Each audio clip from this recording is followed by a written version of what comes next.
Saludo con gusto a Luis Armando Moreno, economista y estudiante de la maestría en Ciencias de Datos de la Universidad de Sonora. Le recuerdo que la Secretaría de Salud indicó que con base a las estadísticas, a datos duros, la tercera ola de la pandemia de COVID en Sonora ya comenzó a descender. Esto es una muy buena noticia.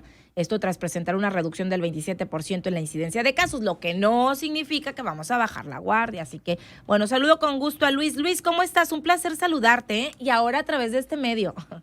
Hola Karina, mucho gusto igualmente en saludarte. Andamos. Gracias, muchas gracias. Platícanos a ver qué dicen los datos, actualízanos por favor.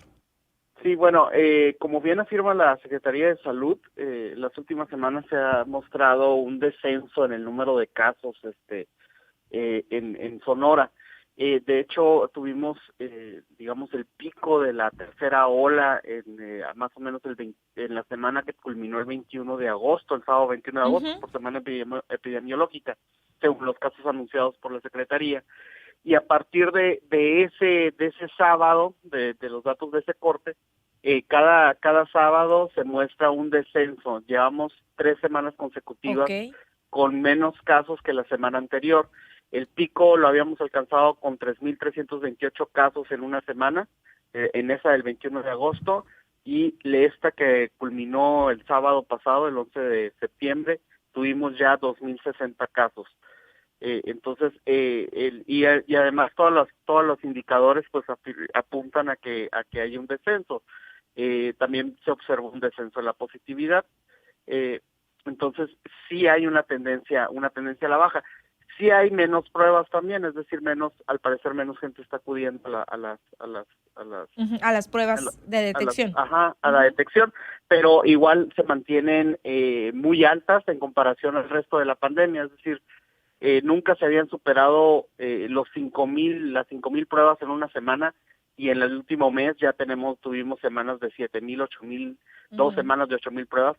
En la última se cerró en 6,400, pero como te digo, la positividad de las últimas semanas había sido la más baja desde el año pasado, ¿no? Desde Que, mediados del año pasado. que finalmente, Luis, eso es lo importante, porque podrás hacerte 10,000 pruebas, pero bueno, lo importante es detectar la positividad, lo que significa que aunque se hayan hecho, no sé, 6,000 o 10,000 pruebas, lo que importa es la positividad. En este caso ha bajado, entonces nos dices la incidencia un 27%.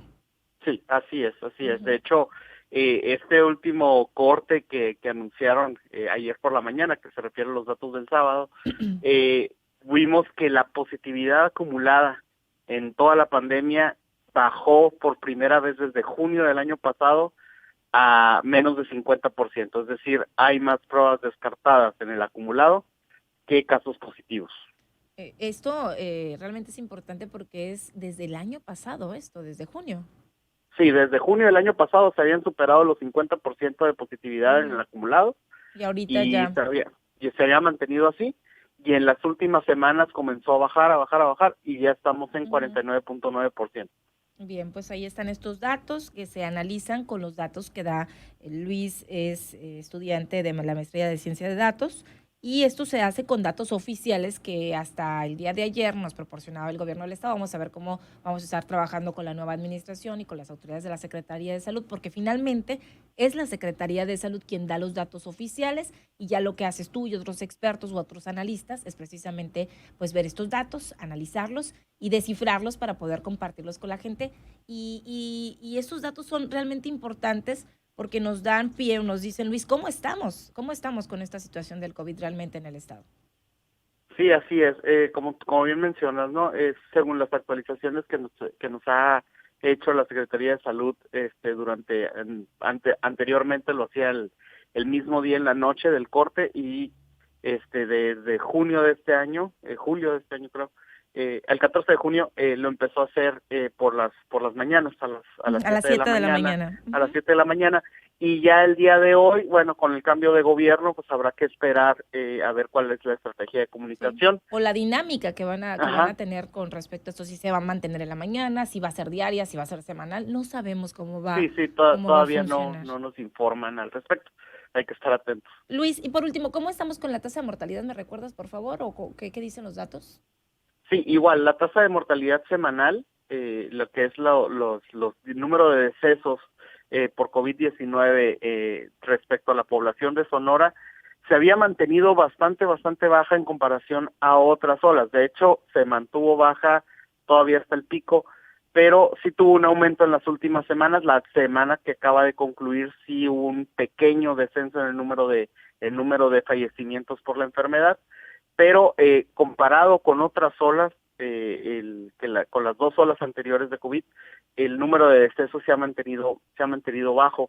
Se habían superado en la segunda ola, por ejemplo, los 125 decesos por 100,000 habitantes en una semana en el pico, y aquí apenas se alcanzaron los 55 decesos por millón de habitantes. Uy, súper menos. Eso definitivamente lo que tiene incidencia aquí es la vacunación, porque recordar que el estar vacunado no nos exenta de presentar COVID o de ser positivo a COVID, pero lo que sí reduce, Luis, es la posibilidad de que la enfermedad sea grave o que termine en muerte. No que no exista, sí se dan las muertes aunque estés vacunado, pero es menos la posibilidad de que mueras ya estando vacunados. Y aquí se nota, ¿no? Ya con el dato duro en esta tercera ola, que es cuando ya la mayoría de la gente está vacunada o estamos vacunados. Sí, de hecho, la letalidad, que es lo que mide ya qué tantos enfermos tienes y cuántos de esos enfermos contagiados fallecen, es decir, que se les agrava la enfermedad. En la segunda ola el dato había sido de 8%, es decir, 8 de cada 100 casos fallecían. En la primera ola eran 9 de cada 100 casos. Y en la tercera ola, lo que va de la tercera ola, ya ha superado el pico, estamos viendo 3 casos por 100, 3 decesos por cada 100 casos. Eso definitivamente es también pues muy importante. 3 casos. En la primera, 9 de cada 10 fallecían. Uh-huh. De cada 100, 9 perdón. de cada 100, 9 de cada 9 de 100. cada 100. Luego en la segunda, 8 de cada 100. No varió tanto. Una persona menos, o un punto, más bien un punto. Y luego ya en la tercera, 3. La verdad sí es mucho menor. Y esto se debe definitivamente al tema de la vacunación. Luis, ¿algo más que quieras agregar o compartir? No, como te decía, hay que estar atentos ya a las actualizaciones que nos haga la nueva Secretaría de Salud, la nueva administración, pero pues hay algo positivo en el hecho de que estamos en el descenso. Muchos afirman, me han llegado comentarios al respecto de las escuelas y cómo va a afectar este descenso. Ahorita es muy pronto para ver el efecto de la apertura en las escuelas. De hecho, viendo por edad, los menores de 15 años, todavía se conserva la tendencia a la baja. Habría que separar esta tendencia a la baja, la salida de la ola, del impacto de la apertura de escuelas. Habría que ver ahí algunos comportamientos, pero por lo pronto no se ha visto reflejado, ¿no? Okay. Por lo pronto todavía es muy pronto. Es muy prematuro, yo creo, ¿no? Sí. Es muy prematuro, sí, con los datos. Hay que tener pues datos para poder analizarlos y ya ver realmente el impacto en este regreso a clases en algunas escuelas presencial.